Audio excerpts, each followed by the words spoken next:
이 새벽에 하나님의 말씀을 사모함으로 나오신 성도님들을 환영하고 축복합니다. 오늘 우리에게 주신 하나님의 말씀은 레위기 24장 1절부터 23절까지입니다. 제가 봉독합니다. 여호와께서 모세에게 말씀하여 이르시되 이스라엘 자손에게 명령하여 불을 켜기 위하여 감람을 찌어낸 순결한 기름을 내게로 가져오게 하여 계속해서 등잔불을 켜 둘지며 아론은 회막안 증거계 휘장 밖에서 저녁부터 아침까지 여호와 앞에 항상 등잔불을 정리할지니 이는 너희 대대로 지킬 영원한 규례라. 그는 여호와 앞에서 순결한 등잔대 위에 등잔들을 항상 정리할지니라. 너는 고운 가루를 가져다가 떡 12개를 굽되 각 덩이를 10분의 2 에바로 하여 여호와 앞 순결한 상 위에 두 줄로 한 줄에 6씩 진설하고 너는 또 정결한 유향을 그 각 줄에 두어 기념물로 여호와께 화제를 삼을 것이며 안식일마다 이 떡을 여호와 앞에 항상 진설할지니 이는 이스라엘 자손을 위한 것이요 영원한 언약이니라. 이 떡은 아론과 그의 자손에게 돌리고 그들은 그것을 거룩한 곳에서 먹을지니 이는 여호와의 화제 중 그에게 돌리는 것으로서 지극히 거룩함이니라. 이는 영원한 규례니라.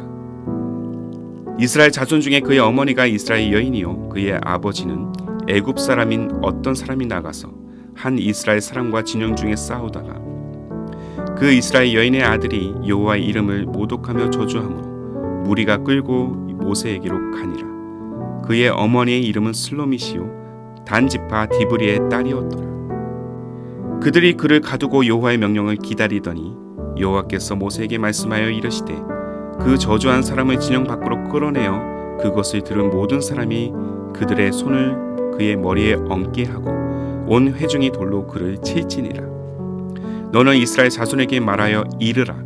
누구든지 그의 하나님을 저주하면 죄를 담당할 것이요 여호와의 이름을 모독하면 그를 반드시 죽일지니 온 회중이 그 돌로 그를 칠 것이니라. 거류민이든지 본토인이든지 여호와의 이름을 모독하면 그를 죽일지니라. 사람을 쳐 죽인 자는 반드시 죽일 것이요 짐승을 쳐 죽인 자는 짐승으로 짐승을 갚을 것이며 사람이 만일 그의 이웃에게 상해를 입혔으면 그가 행한 대로 그에게 행할 것이니 상처에는 상처로 눈에는 눈으로 이에는 이에로 갚을지라. 남에게 상해를 입힌 그대로 그에게 그렇게 할 것이며 짐승을 죽인 자는 그것을 물어줄 것이요 사람을 죽인 자는 죽일지니 거류민에게든지 본토인에게든지 그 법을 동일하게 할 것은 나는 너희의 하나님 여호와임이니라. 모세가 이스라엘 자손에게 말하니 그들이 그 저주한 자를 진영 밖으로 끌어내어 돌로 쳤더라. 이스라엘 자손이 여호와께서 모세에게 명령하신 대로 행하였더라. 아멘. 오늘 본문에서 가장 눈에 띄는 두 가지의 기구가 있습니다. 바로 등잔대와 진설병입니다. 둘 다 성소에 위치한 기구인데 등잔대는 바깥과 차단된 성소를 밝히는 역할을 하면서 어두운 세상을 비추는 거룩한 빛, 곧 하나님의 임재를 상징합니다. 등잔대의 불은 아침부터 저녁까지 늘 꺼지지 않도록 해야 하고 매일 아침마다 심지를 갈고 재를 청소하며 감람으로 찌은 순결한 기름을 사용해야 합니다. 진설병은 성소의 떡상 위에 12개의 무교병이며 12개는 하나님께서 구별하여 세우신 12지파를 의미합니다. 매 안식일마다 고운 가루로 만든 새떡으로 채워야 하며 묵은 떡은 제사장들의 몫으로 돌아갑니다.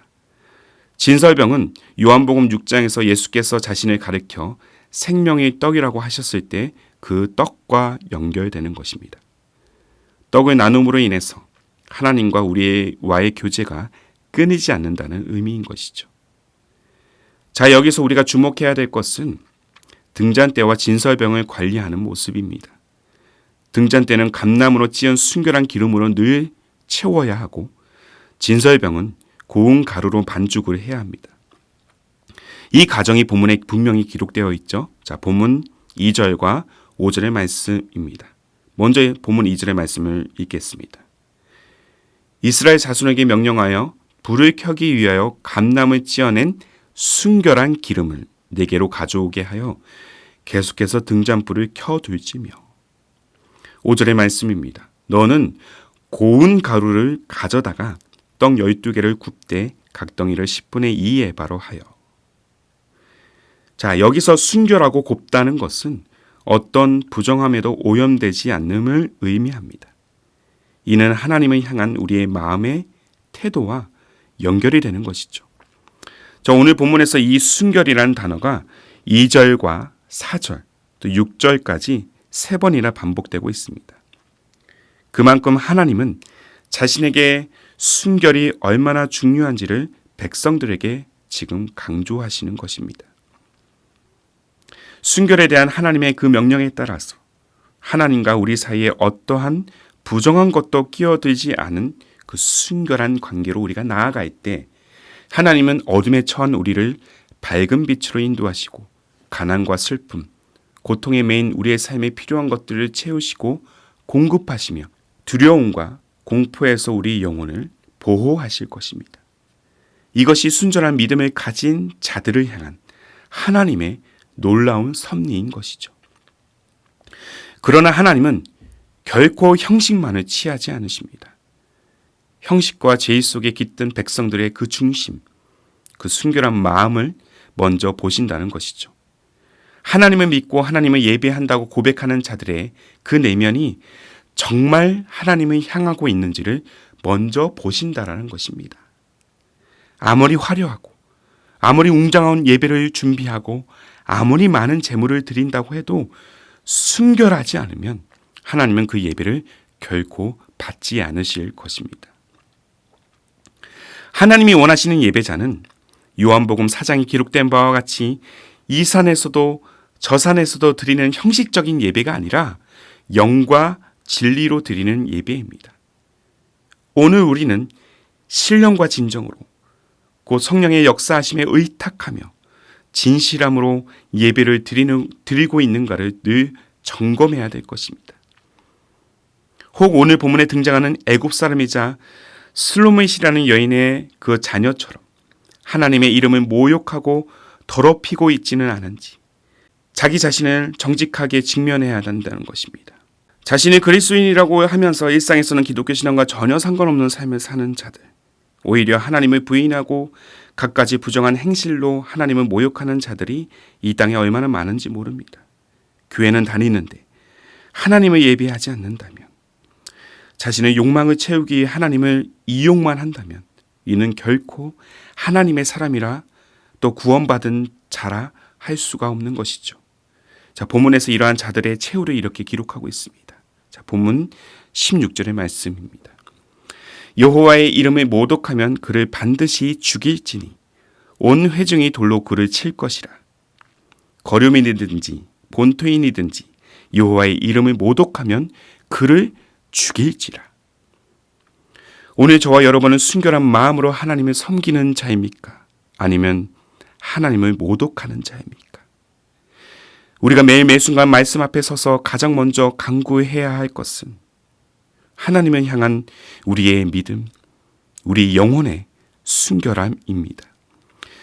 순결한 자만이 하나님의 거룩하심을 온전히 찬양할 수 있고 예배할 수 있기 때문입니다.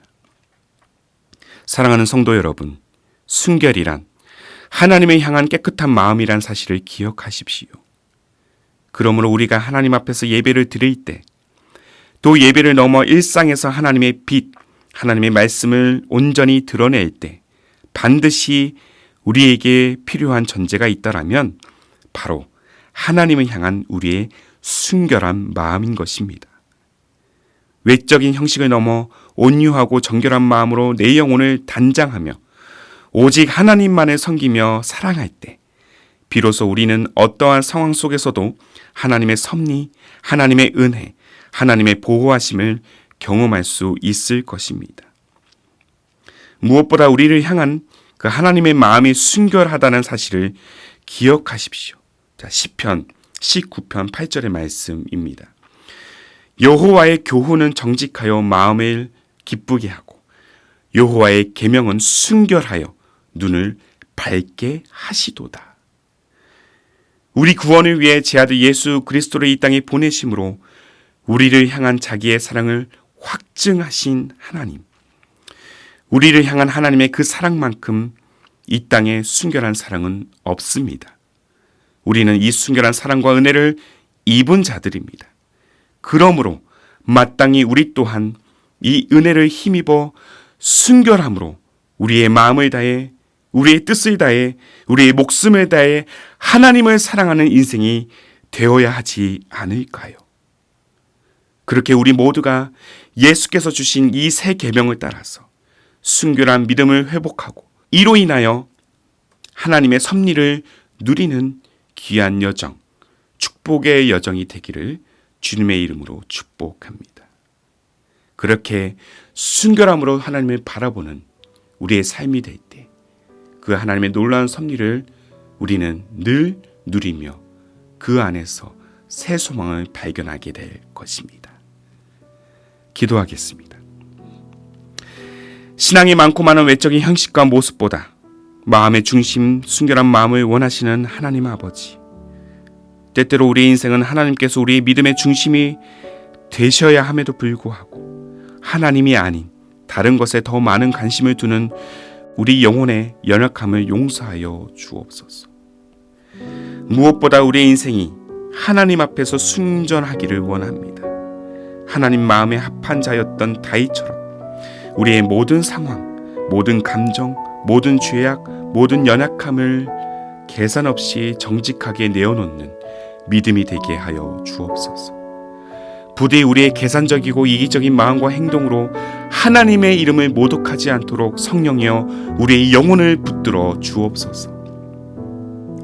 순결함을 잃어버린 이 시대, 주님의 긍휼과 사랑으로 우리의 교회와 우리의 삶을 보듬어 주시고 이 땅의 모든 그리스도인들의 순결함을 회복하도록 우리를 인도하여 주옵소서. 이로 인하여 우리가 다시 하나님이 이끄시는 그 섭리와 은혜를 누리기를 원합니다.